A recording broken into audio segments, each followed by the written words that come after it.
So we are a tiny company that exists for 3 years now, and we are creating handmade watches for the collectors around the world. We're based in Paris. Yeah. For the moment, Paris countryside, but we're moving this year in Paris center, and we are making around 10 watches a year by hand with my little team. And the two watches displayed in here are the very last turbulence of the first series.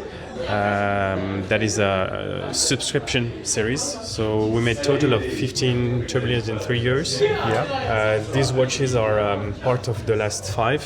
And the one that is on the wall in here is actually a prototype of the sport version of this subscription edition. So the same caliber, but with a sporty case, sapphire dial, and an integrated bracelet. But actually, the exact same movement inside of the turbulent movement.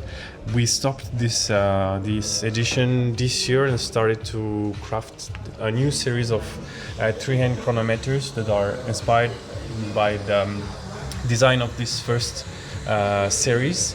And total production this year should be around 17 pieces, 12 chronometers, and 5 prototypes of other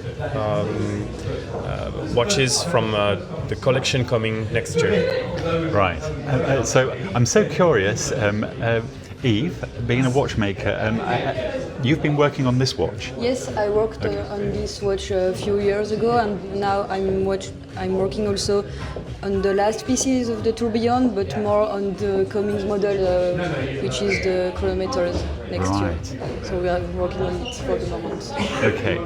So we're a small team of French watchmakers. Right. The age average in the workshop is very, very low, probably around 23. 23? Yeah, we even have an intern that is 16, so the age average is, I'm the older and I'm 30. We both made the same school that is in France, in Morteau. Right. And in Morteau? Yeah, Morteau. Yeah. Then I've been working in Switzerland for 1 year as a prototypist, and came back in Paris to set my own workshop around the pandemic moment. So can I ask, how many people work in your workshop? So we have a few different companies in the same workshop. Yeah. But dedicated to this brand especially, we are 3 watchmakers plus an intern. Yeah. 2 others are coming in next September. Wow. So total of 4 for the moment, plus 1 person who's managing the workshop. It's the amount of power the escapement is receiving, and as you probably know, during an entire day, the mainspring is not giving the same amount of power. That's correct. So it's changing the timing during a day. Right. And the idea in here for the user is to try to always set the watch by winding, not too much, also not to go in the red area, because winding too much is also bad for the escapement. Yeah. You can rebank or different type of bad timing on this. So the idea behind this torque indication was to give the perfect stage of power. Right. That I find that absolutely fascinating, and if I was winding it, even today when I wind a manual watch, I like to put the minimal amount of turns into the spring at any point in time, especially if it's automatic. I suppose this is a detailed part of being a watch enthusiast. This sort of detail is the thing that makes it so interesting, I find. But I love knowing very little about the watch straight away. That aesthetic and design, it looks super. And so this is the. But let's first of all, if I can whiz back to 2 pieces you've got here. Okay. I'll come back to your pieces there, but really what I wanted to say was it's lovely to meet you both, and I, for one, have got an introduction now to this brand and two people behind it. It's lovely, but what I'm taking away from this is the youthfulness. It's very, very nice. I love meeting you like this. Thank you. Theo and Eve, thank you very, very much. Thank you. So very quickly, Theo and Eve have pulled out their watches to show me, and I thought, what a better way to see them than like this. Now that is, they are so delightful. And so this is gold.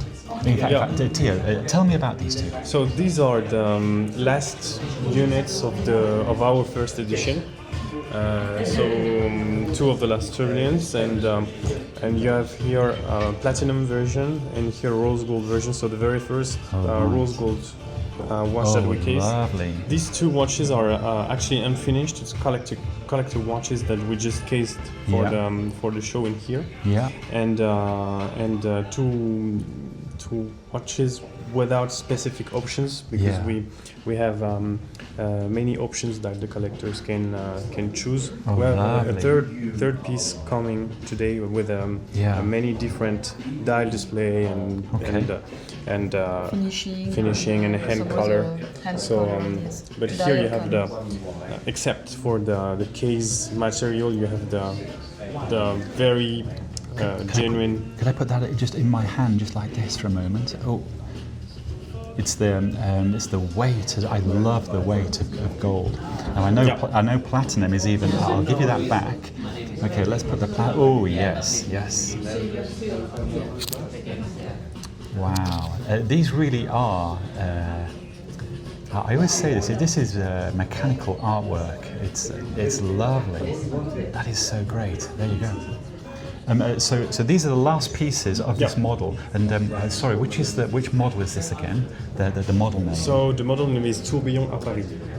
Tourbillon à Paris. Yeah. Okay. That's actually a nice name. Yeah. Yes. Yeah. The Paris Tourbillon. Okay.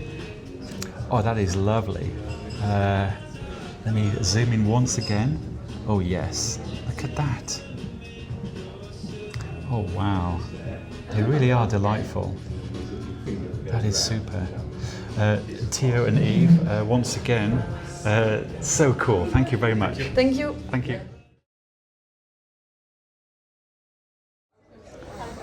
Okay, so let's see how, this is how we roll at Phillips. It's been a super day.